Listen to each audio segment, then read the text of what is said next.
All right, so for our concept of load versus capacity, we have this illustration that I'll take you through. All the screens are going to be the same, so you can watch whichever one is most convenient for you.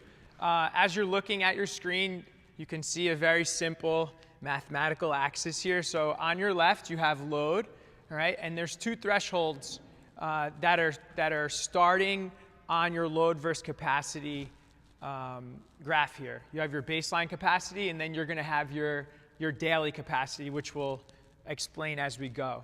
So for your baseline capacity, there's going to be three components of that. The first component of your baseline capacity are anatomical dysfunctions. So everything that's underneath baseline capacity, you step out of bed with every morning, right? There's very little that you can do about the baseline capacity. We'll talk about some things or ways that we can affect that. But anatomical dysfunctions are going to be maybe some type of bone deformity that you were born with. Maybe you had a traumatic injury at some point in your life.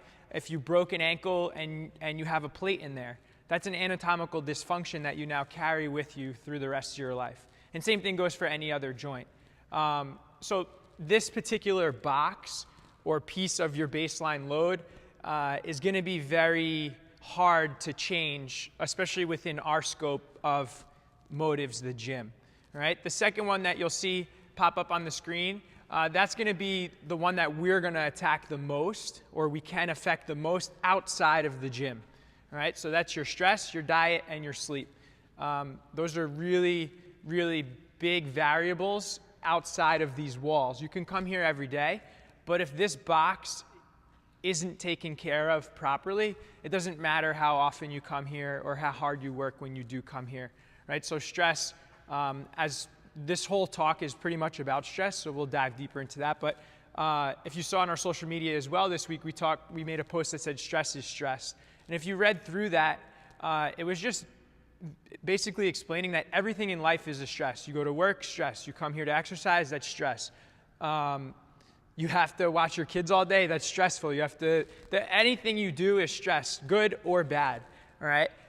Diet is diet, right? If it's either good or it's bad.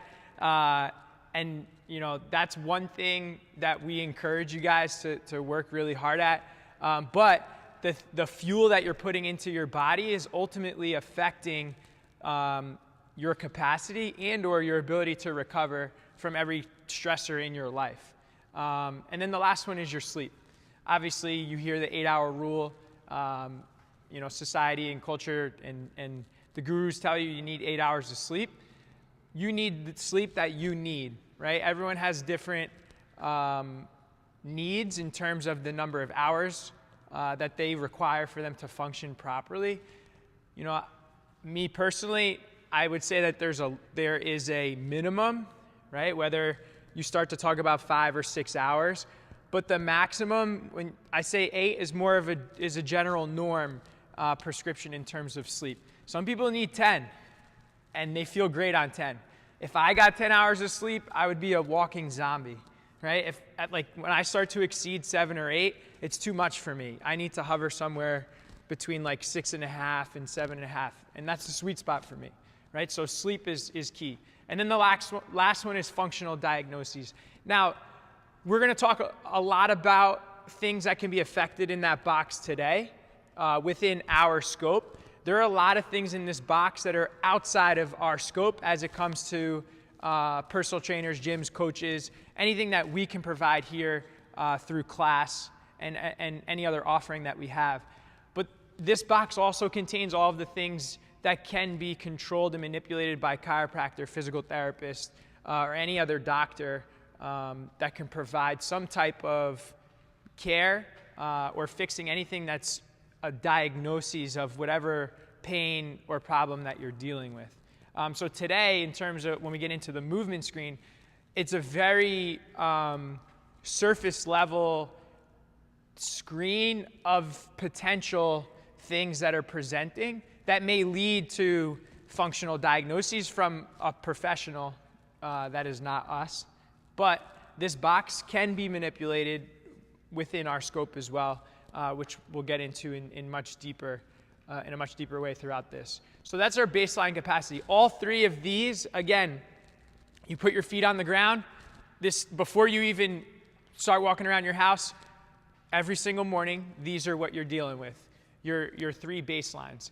The middle box, again, stress, diet, and sleep, is going to be the one that we can manipulate the most and will fluctuate the most on a daily basis. The top one we can affect somewhat. The bottom one is going to be very hard to affect. All right, so after baseline, all right, we're going to start to talk about your daily life now. So you put your feet on the ground, and let's assume we all have a job, right, and we all have to go to work, right? So now after baseline capacity, we're going to go to work, and that work is also going to involve a commute, right? For today's talk, let's consider work and commute as activities of daily living. You need to do these things. You have to go to work. Is it interesting for some of us? Sure. But it's not an activity of daily interest, which is the gym, right? So we go to work and we have our commute. And you can see how we start to stack more stress on our baseline that we already woke up with, right? Now, after you go to work, you commute to work, you go to work, you're there for 8 hours, you commute here to the gym. Let's assume you're coming in for the 5 p.m. class. Now we're going to start to stack the stress of exercise, your fitness routine on top of this, right? For this illustration, we're going to talk about a 15-minute AMRAP. You're coming here for class. The AMRAP starts with 15 squats, right? So you do your squats. You're working through them. You feel great. You had a decent day at work, right? And you're feeling in the groove now because you're at the gym. You're at your happy place. After you squat, you have to go outside for a run, right? We're outside. We go outside for a 400-meter run. We come back inside from the 400-meter run. You're making your way to your box to grab your kettlebell for kettlebell swings. Now, you're working through your kettlebell swings. You're at 1 rep, 2 rep, 3 reps, 4, and 5, and we're above our capacity at that point, right?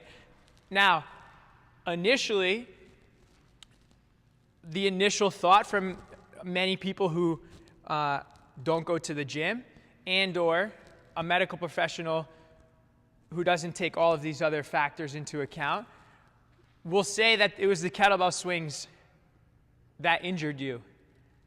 And they may be right to a degree, but this illustration is presenting a new way to think about maybe it wasn't the kettlebell swing that exactly injured you on that particular day, right?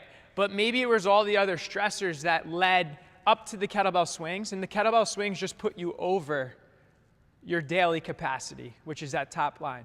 So you'll see the red and the green, right? As we exceed our daily capacity, we're increasing our probability of experiencing some type of frustration or injury, or something that just gets cranky on a particular day where you're like, my shoulder never bothers me. I don't know why my shoulder is bothering me today. If you stay below in the green, the likelihood of us experiencing those is a lot less, right? So as we move and you experience your back pain, most of us will go to the doctor. We'll go to the doctor and the doc's going to say it was the kettlebell swings, right? Again, we want to present the thought process of maybe it wasn't just the kettlebell swing on that day, right? But maybe let's take into account all the other stressors that led into you coming to the gym on that day.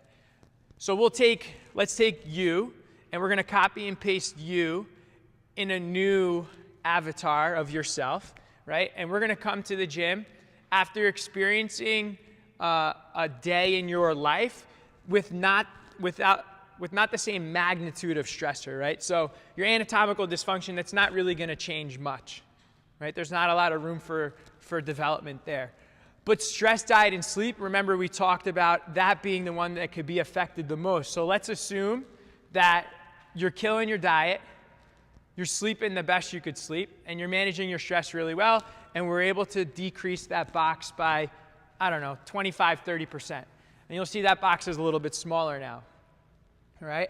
And now with your functional diagnoses, let's say there's something that's been chronic that you've been dealing with, and you finally got yourself to go see someone, and you're on the road to recovery, and they're helping you, and maybe we're able to affect that box by 10 to 15%, right? So now it's a little bit smaller. Now you can see your baseline capacity. We didn't even talk about the top line yet, your daily, right? The baseline capacity is immediately lower. You can see in the background of this image, it's faded, but your original baseline capacity when you put your feet on the ground was much higher, right? We brought it down just by affecting those top 2 boxes, right? Now, let's assume we do the same exact routine. We copy and pasted your life. You went to work, you did the same commute, you're coming in the gym for the same exact workout. Your squats, your run, and your kettlebell swing. And we don't exceed our daily capacity. We did the same workout, we went to the same job, we got in the car and drove the same distance, right? We attacked the bottom, the baseline. Now, in addition to attacking the bottom and the things underneath your baseline, we can also attack the top, your daily threshold. And that's what we try to do and what we've been trying to do for years is to attack the top line and increase your daily capacity. And we didn't really think much about the bottom for the past 7-8 years, right? We've just been like, let's push the top, let's push the roof. And then when they leave here, yeah, we'll tell them like, go home, eat right, sleep right, do this right.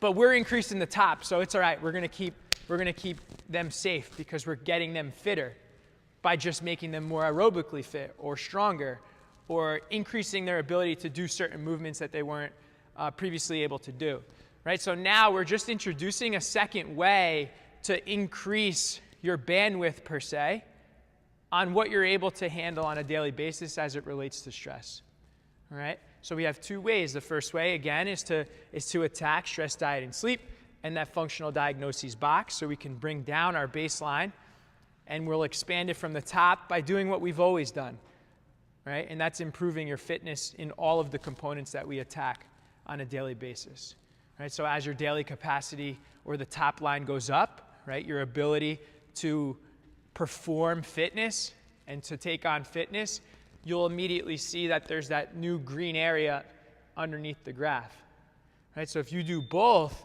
we're expanding it from both sides and allowing you to now take on more, right? Whereas in the past, let's say the original daily capacity was here, our baseline was here. After the gym, you're smoked. Maybe you don't feel like you can go do something else that you may want to do. Now, by increasing both from both ways, you can leave the gym and have enough energy to go take your dogs and walk 5 miles because you want to, and you're able to. That's just one example of what may be the result of increasing both sides of that graph.